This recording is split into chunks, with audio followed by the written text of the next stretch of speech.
আসসালামু আলাইকুম রহমতুল্লাহ। আজ আপনাদের জন্য নতুন একটি রেসিপি নিয়ে হাজির হলাম। ছোট চিংড়ি মাছ দিয়ে দুন্দুল ভাজি, খুব মজাদার একটি খাবার। আগে কখনো না খেলে একবার ট্রাই করবেন। আমি প্রথমেই দুন্দুলগুলোকে ছোট ছোট টুকরা করে কেটে নিয়েছি। সবগুলো দুন্দুলই আমি ছোট ছোট করে কেটে নিলাম। বেশ কিছু ছোট চিংড়ি মাছও নিয়েছি। এরপরে জিরার গুঁড়া, লবণ, মরিচ গুঁড়া, কাঁচামরিচ, রসুন কুচি, পেঁয়াজ কুচি নিয়েছি। তার কড়াইতে তেল দিয়ে দিলাম।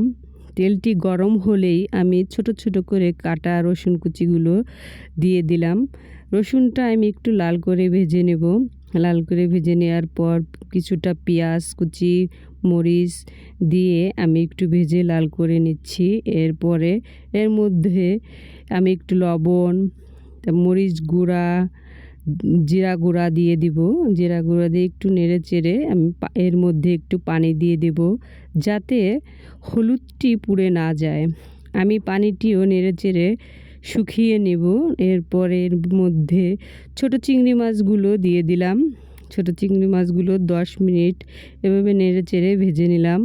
ভাজা হয়ে গেলে আমি ছোট ছোট করে টুকরা করে কাটা দুন্দুলগুলো দিয়ে দেব। দুন্দুলগুলো দিয়ে দিলাম।